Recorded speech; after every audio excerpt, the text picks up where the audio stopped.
In 2006, panic broke out at La Villa de las Niñas, a religious boarding school for adolescent girls operated by the Sisters of Mary on the outskirts of Mexico City.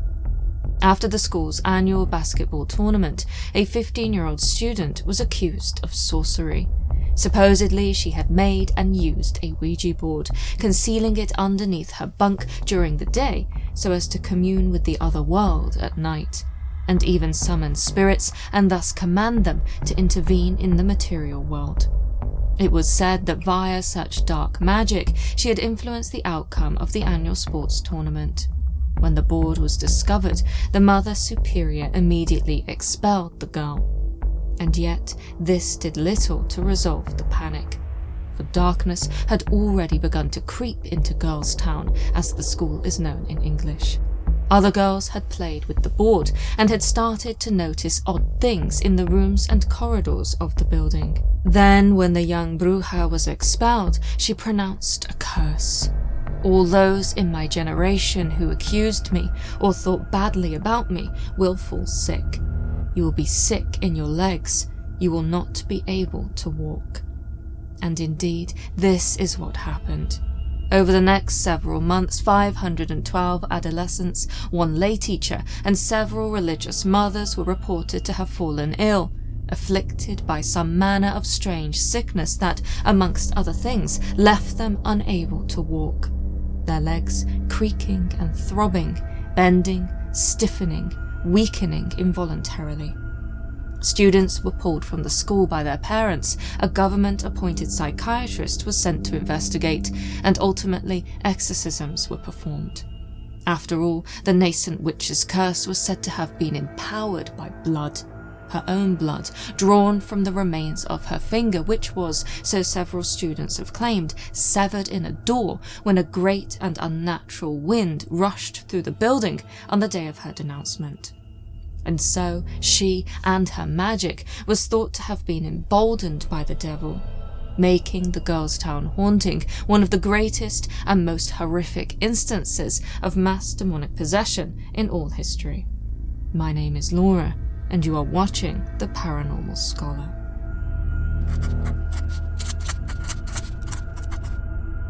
When Girlstown was founded in October 1991, it was done so with the intention of providing free food, shelter, and above all education to impoverished and socially neglected girls in Mexico, for the purpose of making them dignified society members.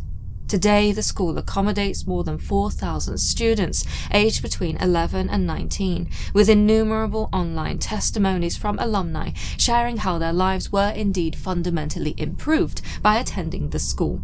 Lifelong friendships were formed and, important given the Sisters of Mary's stated mission, career prospects were provided. In the words of one such alumnus, "I am proud to have studied there. Now I'm in Washington, D.C." And so, with such a reputation, it is not difficult to imagine the quiet excitement of a young Jovita Sanchez Velasco as she, in 2003, made the 5-hour bus journey from her hometown to the vast amalgamation that is Mexico City, specifically the district of Chalco and La Villa de las Niñas. Arriving, she and her new classmates were greeted by a gated compound. High walls, spike-topped gates, and a guard tower. Beyond was Girlstown, 80 acres of vast lawns, manicured gardens, statues of Jesus and the Virgin Mary, and, above all, the buildings that she would call home for the next 4 years. When she disembarked the bus, Jovita was given new clothes and assigned to a new family, the term used by the Sisters of Mary to refer to the group to which each student belonged. Named after saints, such families were headed by a single teenage girl known as the eldest sister, who was selected by the religious mothers much like a traditional school prefect. In this way, it was the elder sister's responsibility to take care of her classmates. For Jovita, her assigned group was the St. Bernadette family, located on the top floor of an imposing 6-story building known as Phase 3. Packed with bunks, stacked 3 high and close to the ceiling, the dormitory was undoubtedly intimidating. Speaking with author and journalist Daniel Hernandez for a 2020 article on the case, Jovita explained how her first night at Girlstown represented the first time in her life that she found herself surrounded by complete strangers. And yet, in terms of the wider school, Jovita wasn't entirely alone. Travelling on the bus from her hometown, she had been accompanied by another young girl referred to as Maria. The same age as Jovita, she is said to have been meek and innocent, very pretty, with striking features. Like many at the school, she came from a difficult home. Her father was absent, and her mother worked long hours as a waitress. Before too long, Jovita, Maria, and the other new students settled into their respective so-called families. Although the rules at Girlstown were strict, their schedules rigid and uniforms identical, the nuns were said to have been dedicated to their charges, educating the girls in both practical and spiritual matters. This meant that, one day in early 2006, some 2 years after Jovita and Maria were enrolled at the school, the students were taken on a field trip to an elite Catholic university in central Mexico. There, one of the girls is said to have found a magazine that contained instructions for something forbidden, the creation of a Ouija board. It was easy, so the magazine said. Simply write yes and no, as well as numbers and the letters of the alphabet on a board, and you can use a glass to communicate with spirits. All you need to do is touch the glass. It will move by itself. And so, in the aftermath of this discovery, meek and innocent Maria decided to make such a board. It was lights out at 9 p.m, and so Maria and her friends would wait until everyone else was asleep in bed before climbing through a window and sneaking onto the roof of their dormitory building so as to use the board. According to Jovita and other students, there, late at night and on the roof, the girls would conjure spirits. It did not take long for consequences to manifest. During her interview, Jovita spoke of how strange noises were heard around the school, especially in the bathrooms. For example, around the time that the students started conjuring spirits via the Ouija board, she heard movement and even a flush in an empty toilet stall. Horrifyingly, opening the stall doors one at a time, Jovita was able to confirm that she was alone in the bathroom. Terrified, she fled. Similarly, at night, when the other girls were using the board, it was whispered that the spirits of former students wandered the grounds of Girlstown. As such, during bunk rotations, Jovita refused to sleep in any bed that was near a window, lest she catch sight of such a spectre on the other side of the glass. Recalling her experiences to a psychiatrist sent by the government to investigate the school the following year, another student, a 12-year-old referred to by the pseudonym Zitlali, explained how her sleep would be disturbed with her being woken by strange noises and black shadows in the middle of the night. She also, horrifically, described how she would see the ghosts of deceased infants around the school. Very ugly, bloody, with red eyes and wrinkled faces. Far from being cherubic children, the phantoms Zitlali spoke of scared her a lot, sometimes appearing as babies that have their cord, and sometimes as outlines with no faces.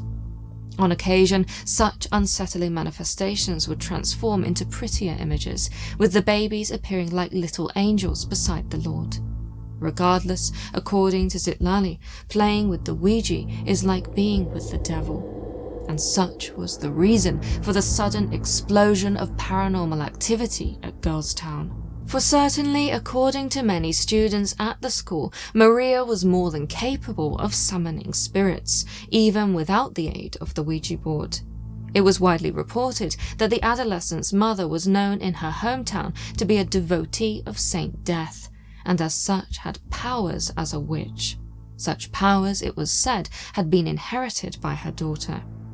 And so it was, in the spring of 2006, Maria used her so-called supernatural ability to influence the outcome of an annual basketball tournament. Using the Ouija board, she is said to have summoned spirits so as to request that her best friend's dormitory's team win. and thus let her own dormitory's team lose. Sensationally, this is what occurred. As such, certain that the win was a result of Maria's magic, and therefore traitorous cheating, several students alerted the nuns to the board. And so, after a search of Maria's bunk revealed the offending item, the Sisters of Mary finally became aware of the Ouija board being used at Girlstown. When the incident reached the ears of Mother Superior Margie Chung, Maria was expelled.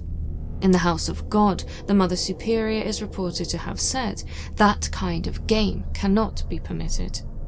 An incensed Maria was subsequently separated from her classmates whilst travel arrangements were made to send her home. It is at this point that something ominous and fateful is said to have happened that would ultimately escalate this case to true horror. In a room by herself, upset at having been expelled, decrying the betrayal of her classmates, Maria caught her finger in a door.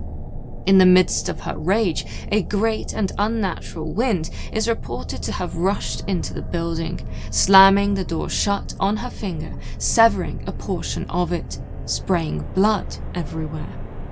Maria was then led out of the building, her blood spilling onto the stairwell as she was guided out. When she passed a group of students, she is claimed to have turned her rage to them and uttered her curse. Every one of them, all the girls who accused or thought badly of her, would suffer. A sickness would come into them, into their legs, and they would be left unable to walk. After that, she was removed from the Girlstown campus, never to return. Within a matter of days, the first of what would eventually be 512 girls reported difficulty walking. The physical symptoms were first seen in the students closest to Maria, especially those who had used the Ouija board with her. Watching the events unfold from a distance, a 15-year-old Jovita was told by the nuns to stay calm and pray. Obviously, this had nothing to do with Maria, or the devil, or the board. Instead, there was some manner of illness travelling the school. For indeed, alongside pain and creaking in the knee, the girls who fell ill also exhibited nausea, fever, and bodily paralysis. As the mystery illness spread, with girls from other dormitories reporting the same symptoms, the nuns at the school even took to wearing surgical masks. Food and water were tested, medical professionals were engaged, and quarantine was established. So-called infected students were excluded from their normal activities and rehoused in a special concentration building. Still, over the next few months, entire floors and eventually even entire buildings of students were overcome by the sickness. And so, whatever this mystery illness was, it appeared to be highly contagious. Yet, alongside physical symptoms, the students of Girlstown continued to report paranormal ones too. Spectral figures, for example, continued to be reported. One story, perpetuated by many students at the time, centered on a former student who succumbed to an illness that made her bleed from the mouth. It was said that the sick girl saw her ghost, dressed in white and with blood on her face. She was allegedly encountered all over Girlstown, running in the field, stalking the corridors and the stairs, and even appearing in the mirrors of bathrooms. Always frightening, always, so the girls claimed, wanting to get them. In this way, the illness being caused by some sort of infectious pathogen started to look less and less likely, most especially when tests performed on the food, water, and even soil of the school found nothing of note. And so, without a virus or toxic agent to blame, what was the explanation? For many, including Jovita and Zitlali, the answer was obvious. It was Maria's revenge. "It was our fault," one of the afflicted girls is reported as having said, "because we accused her." And so it made sense then that Maria, creator of Ouija boards, daughter of a witch, was able to summon spirits to haunt them. Several girls from her dormitory are even said to have suffered the same nightmare. Maria was burning, one such student claimed, surrounded by flames, laughing as she told them that they would be next. Such a sight supposedly caused the girls to wake, simultaneously screaming. a sensational claim that has been confirmed by the nuns who worked at the school at the time. Another student, given the name Soledad in the later government-requested report, even explained how, in the grip of the mania, some of the girls took to making voodoo dolls. The pins, so she said, were always in the legs of the repurposed rag dolls, the very same place so many students reported piercing sensations. And so it seemed as though some of the girls, victims of the alleged curse, were propagating it also. Given that there were also claims of hysterical convulsions, hallucinations, psychological disassociations, and even demonstrations of multiple personalities, there can be said to have been striking resemblances to instances of alleged demonic possession at Girlstown. The girls of the school were thoroughly and horrifyingly afflicted. In this way, even the nuns began to suspect that Maria's curse was to blame, with the Mother Superior even going so far as to request that she return to the school to undo the curse. Maria refused. As such, students continued to fall ill. By the spring of 2007, a full year since Maria had used the board to affect the outcome of the basketball tournament, hundreds of girls had been afflicted. Not only that, adults were succumbing to the supernatural epidemic too. One lay teacher and numerous nuns were physically and psychologically affected, unable to walk. Previously only a witness to the drama, a 15-year-old Jovita is likewise reported to have fallen ill. Her lower body, so she explained in her later interview, became racked with pain. It started like pricks, she claimed. My legs hurt, they screeched, and all of a sudden I couldn't stand up. When I tried, my legs would buckle. Students were being pulled from the school en masse until eventually the media caught onto the chaos and the school was forced to make a public statement. After all, many were quick to blame the nuns and the strict system in place at Girlstown. In a short entry in a New York Times World Briefing Bulletin, Mother Superior Margie Chung is reported to have said that, whilst the cause of the symptoms was unclear, the diagnosis by health authorities is of a psychological ailment. For certainly, despite keeping the sickness a secret for as long as possible, with it having grown from the spring of 2006 to an out-of-control situation by October of the same year, the nuns were ultimately forced to involve local authorities. Their response included sending a veritable army of specialists, state and federal public health officials, pediatricians, neurologists, and epidemiologists. Then, after the largest number of cases occurred between February and March 2007, with many who had already been ill relapsing and once again unable to walk, a government-appointed psychiatrist was sent to Girlstown as a representative of the Secretary of Health, tasked with interviewing, diagnosing, and, if possible, treating the afflicted girls. Just 3 years out of her residency, Dr. Nashiela Loa-Zavala soon feared she was out of her depth. After all, the scale of the Girlstown case was unlike anything she had ever seen before. Regardless, by June 2007, the chaos at Girlstown was no more.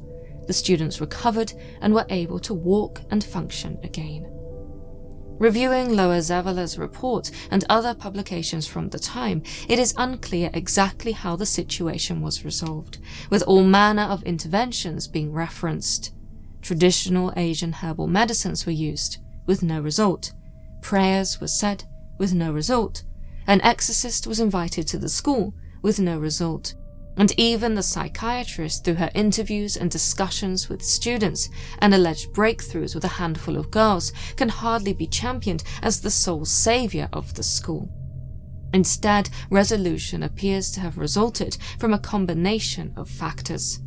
Hundreds of girls, including a reluctant Jovita, were physically removed from the school by their parents, thus severing their ties to the phenomena, while others who remained claimed to have been healed by a less than medically legitimate figure, the Virgin Mary.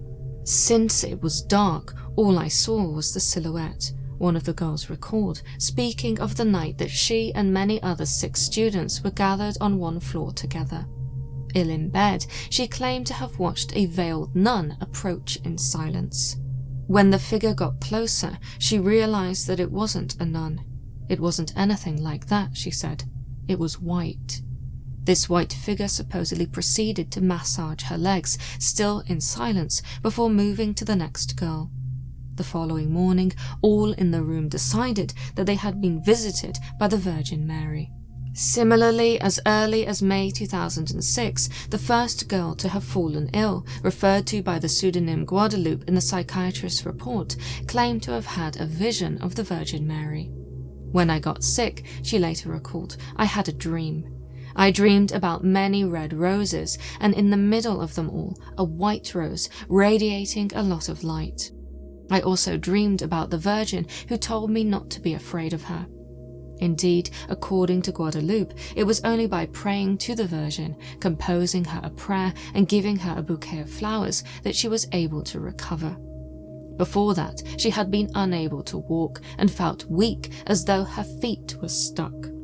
When she was taken to the doctor, no physical problems were found, and so he was unable to help her. Only the Virgin Mary, in Guadalupe's mind at least, had been able to heal her. And so we are left with a very strange case. Indeed, even in terms of a paranormal lens, it is difficult to classify the events at Girlstown. Clearly, a Ouija board was used with horrific consequences, but exactly what happened in its aftermath is unclear. Did the board act as some manner of portal, summoning malevolent entities to haunt the school?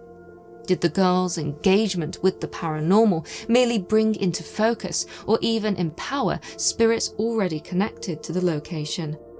Or did Maria's expulsion and subsequent proclamation of a curse truly afflict her classmates, causing them to be psychologically and even physically affected by unseen powers similar to demonic possession? There is much that is unknown, especially as most of the documentation that survives from this incident comes to us via the government-appointed psychiatrist who attended the school towards the end of the activity. Not merely did she regard the situation, as one rightly expects, through a psychiatric lens, but she also missed the happening's origin and evolution the year before, meaning that many of the details are lost to us. As such, we are left with her rather unsatisfactory conclusion that the events at Girlstown boarding school represented a psychotic episode which resulted from modes of communication of its members. Specifically, reading the academic article published by the doctor in the International Journal of Psychoanalysis in 2010, the afflicted students suffered from deficits in their ego capacities and an underdeveloped true self, and thus gave birth to unconscious fantasies, most especially those pertaining to current or past sexual life. In short, it was the psychiatrist's belief that the girls' troubled home lives had caused them to convert or relocate their unconsciously stored abuse to different parts of their bodies, namely their legs. Leaning heavily on the theories of Sigmund Freud and other psychoanalytical psychologists, the events were thus easily explained as an outburst of repressed sexuality and trauma, with the doctor even going so far as to discuss how the girls' sometimes stiffened and sometimes soft and weak legs resembled male genitalia.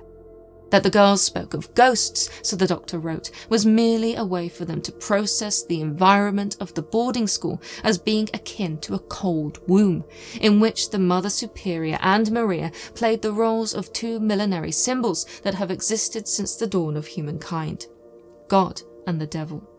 A child, so the doctor has explained, should not have to go to those extremes to express what they feel if they are in a healthy environment. Their bodies needed to speak, so through these symptoms, the girls were trying to say something, trying to evoke change. That their legs didn't work was because their repressed trauma would not allow them to. An explanation that is undoubtedly difficult to process, perhaps because it is, in its own brilliant way, very true. Or perhaps, as a less generous soul might say, because the so-called experts involved in the case have taken it upon themselves to plough deep and degrade the skeptical mind to new, nonsensical lows of pseudo-intellectual garbage. After all, if it was the troubled backgrounds of the students that led to these sensational events, then why does this not happen every year at Girlstown? Indeed, such trauma is, tragically, not unusual for these students, with the very mission of the Sisters of Mary and their school being to lift those in need out of socially neglectful environments. Certainly, a more recent article dating to July 2022 discusses the experiences of Father Dan Leary, the American priest who, at the time of publication, had spent the past 2 years working 17-hour days to spiritually and mentally prepare the students of Girlstown for what are described as some of the most dangerous towns in the world, namely the places that they were born. Because of their heavy trauma, Father Leary explained in his interview for the article, many of these girls have spiritually and emotionally died. They, he explained, regularly suffer nightmares, waking in terror in the middle of the night, opening windows so as to suck in fresh air, desperate to erase memories stemming from the real evil inflicted upon them by people from their past. Father Leary not once speaks of unconscious fantasies or conversion hysteria or any of the other psychological terms used during the 2006-2007 incident in order to explain how the girls managed their past traumas. Neither does he reference ghosts or Ouija boards. Rather, he stands in awe of the young women's strength and intellect. Their courage often leaves me wordless. These girls have a new light in their eyes. They are smart, and so daily I get to witness the resurrection of children from their afflictions. That Father Leary is there for them in a caring, listening pastoral role is enough. They do not need, consciously or otherwise, to feign demonic possession, replete with stiffened legs, multiple personalities and burning visions in order to process their past trauma. Illnesses that resemble diabolical affliction would arguably be much more common if they stemmed from the horrific abuses that too many people inflict upon young victims. In this way, it can also be said to be problematic to blame the school itself, as many were eager to do in the days after the case leaked into the public domain. There were accusations of girls being overworked, girls being fed out-of-date food, even that the students were imprisoned by the nuns and treated even worse than they ever had been before arriving at the school. And yet, subsequent investigations have proved these allegations to be false. Food, for example, that was tested was found to be safe. Likewise, medical doctors found no signs of physical abuse on any of the teenage girls that they examined. And then there are the seemingly endless testimonies online from past students who flock to the school's defense, talking in terms of Girlstown and the Sisters of Mary being the best thing that had ever happened to them. One student, still actively celebrating the school years later, even claimed to have been there during the time of chaos. "I was affected by this illness," she wrote in an online comments section. "I am fine. I am very grateful and very happy, even though I did not finish." They ended their post by appealing for their old classmates to get in touch with them. Hardly the actions of someone desperate to forget the school and the nuns that allegedly abused them. And so, is demonic possession or something similarly paranormal then relevant to the Girlstown case? Certainly, as has already been discussed, there are arguably many similarities between some of the things that the girls claimed and famous cases of demonic possession. For example, the loss of bodily function. Many times so-called cases of demonic possession result in the possessed person becoming bedridden, such as in the 1970s with the German demoniac Anneliese Michel. Likewise, the demonstration of, as the psychiatrist described it, multiple personalities is in keeping with reports of demonically possessed individuals speaking in different voices, as though their very bodies are being used by multiple entities. Add to all of this the use of a Ouija board and Maria's curse, and the signs of supernatural affliction really do stack up. Considering this, it can then be said to be interesting how in 2001, only a few years prior to the Girlstown case, news outlets including The Guardian reported on a surge in demand for exorcists in Mexico. And far from being simply called to help adolescents with traumatic pasts, such exorcists were being asked to intervene in the diabolical infestations experienced by people from all walks of life. For example, one so-called possessed individual mentioned in the article was a 25-year-old salesman who, in his possessed state, would respond with a low-pitched, inhuman howl. It was reported that his legs had to be held down by 2 helpers as his distressed wife watched on in horror, the lights of the church flickering as the exorcist worked to liberate him. Surely such is not a manifestation of repressed sexual trauma, as psychiatrists like the one involved in the Girlstown case would have us believe. And even then, if trauma does play a part in such cases, might it be argued that these negative and impactful experiences serve as a magnet for malevolent entities, leaving us vulnerable to their influence and, in the worst cases, possession? Does bad therefore beget more bad?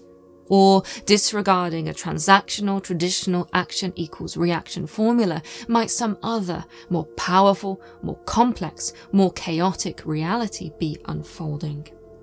In this way, trying to pick apart truth from fiction, one cause from the next, can be said to be all but impossible. We know and understand far less than we often suppose. And so it may just be that the answer is far more complicated than we can currently imagine, and that the best we can do is to continue to ask questions in the hope that we eventually arrive at a conclusion. Whatever the case, the events at Girlstown did happen. Over 500 students and several teachers and nuns suffered something horrific. Many of them believed and still believe that it went beyond psychological trauma. In the words of one of the girls who attended the school at the time, they said it wasn't contagious and that it was only in the head, psychological, but I don't know. Maybe it is a little bit in the mind, but it may also be an illness, because they did the Ouija to us. Playing with the Ouija is like being with the devil. And given how many other cases exist today of Ouija boards being used and abused inside schools with horrific consequences, such a reality is undoubtedly chilling to consider. Thank you so much for watching. I truly hope you enjoyed this video. If you did, don't forget to leave a like and subscribe for more of the paranormal. And if you cannot wait until my next episode, why not watch the one suggested on screen now? Until next time, a Ouija board said to have been played with by the students in the moments leading up to their collapse. It is not ruled out that it was the Ouija board. The mayor, Jose Pablo Tolosa Rondon, is quoted as having said, "They were passed out,